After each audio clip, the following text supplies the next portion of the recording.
Is web development saturated for beginners? Well, in this video, I'm gonna help you answer this question, and don't worry about it. I'm not gonna promote my product. I'm not gonna promote to you NordVPN. I'm not gonna tell you to buy any supplement. This video is the pure honest truth and really my take on what is really happening in the market. So if you are currently learning how to code, or you are thinking about jumping into this industry, but you are unsure about if this thing is even worth it because you don't want to waste your time doing it, then this video is gonna answer that question for you. So let's get into it.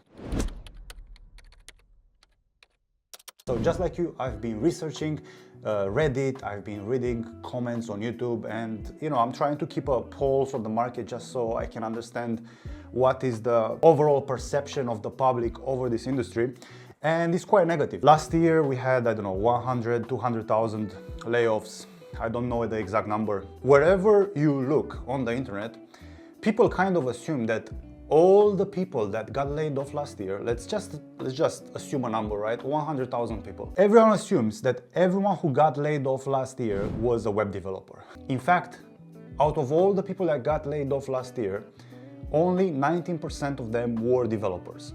And I tried looking up, their stacks and whatnot, trying to figure out, okay, how many web developers got laid off, how many Java developers got laid off, how many machine learning engineers got laid off. I couldn't find this information. But if you are just, glancing over what's happening on social media, you will start to automatically deduct the fact that everyone who got laid off was a front-end developer. That's kind of how your mind starts to put the data together. Now, what is really happening is that the junior that is needed today is extremely different than the junior that was needed in 2017 when I joined the industry, when the majority of influencers who are making content today joined the industry. I would say that juniors today are worse than in 2017 when I joined the industry. If you have seen any of my portfolio reviews, you'll see that the quality of work that people are producing is getting worse and worse year on year. I don't understand why that happens. Probably, TikTok brain rot, or people think that this is gonna be way easier than it should be. People actually assume that getting into tech is a get-rich-quick scheme. Nobody really says it, but everyone is kind of upset because it's actually hard to get into the industry. It's hard to learn how to code. It's hard to make a transition into this field. And yes, right now it's way harder than last year, right? Or than 2 years ago. But that doesn't mean it's impossible, and it doesn't mean that it's dead or that it's saturated with good people. In fact, if you don't know about this principle called pareto, 20% of people will output 80% of the work. 20% of developers are creating 80% of the value. The rest 80% are just, there to fill in a gap, right? Same with junior developers, with aspiring developers. 80% of them totally suck. They just don't have the right guidance, or they don't know what the real standard of work actually is. That is kind of the problem, because I assume that if you know what the standard will be, then you'll be able to say, okay, I need to be this good, so then I need to do this and this and this and this and this. And then when I reach that point, then I can start, reaching out to companies, sending out my resume, trying to have some sort of elbow grease when it comes to getting my first job. The problem is that you don't know what the standard is. In my opinion, there are two types of developers, or like two ways to actually get this job. So the first way is by using this Pareto principle, is by becoming really good at like the theory side of things, right? So you really try to understand everything from the point of view of like the computer. Like you become an ultra nerd, and then you focus 20% on building something with that theory that just so you can show that you have the expertise.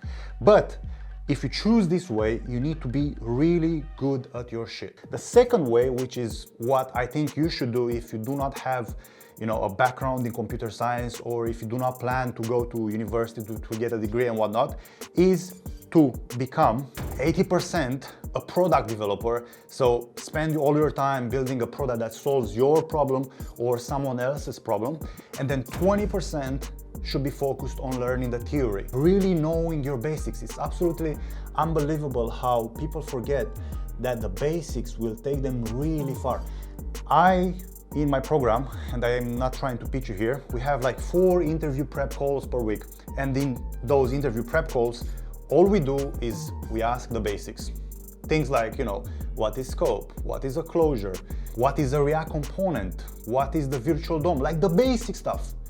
These basics will carry you through interviews and will actually get you that first job. But people do not focus on the basics and do not build anything with their skills. That is really what's happening. And if you, a beginner that is trying to get into the industry, start reading all the negative comments that are on YouTube, all the negative threads that are on Reddit, you start to get influenced by them, and then you forget what really matters, which is building up your skill set and becoming valuable in this marketplace. Because at the end of the day, it all boils down to this. You don't want to come into this industry begging for work, but you want to come in being able to offer something. Try to come in thinking, what can I do today to show that I can solve someone's problem with software? If you don't know what to do with software because you are not in this industry, what I'm gonna recommend you to do, start buying some subscriptions to different softwares. Like, for example, you can start with Notion. Buy Notion and try to understand how that software works. Try to understand who is trying to use Notion. Try to understand what Notion sucks at. What is Notion really good at? How can you make Notion better? Try to start using software if you want to make software. If you are like me before becoming a coder, you've been only consuming social media. You are just consuming content, but you are never producing anything. Web development is not dead.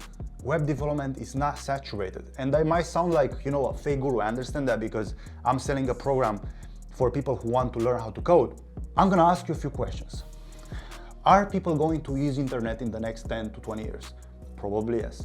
Will there be problems to be solved? Probably yes. Will there be competitors for existing companies? Probably yes. Will there be any other, emerging startups? Probably yes. If all these things are true, that means that this industry is not dead. But the people who, challenged by this situation, that they were expecting an easy journey, are complaining a lot on the internet. And I get them. That is your competition. Your competition is crying, and your competition is pretty much lazy and is trying to find someone to blame instead of trying to find something to do to improve their skill set. This is all this is about. The short answer for today: web development is not dead. Keep doing your work, keep trying to get better, and at some point this whole thing is gonna pay off. Let me know what you think in the comments. I appreciate you, and I'll see you in the next one. Peace out.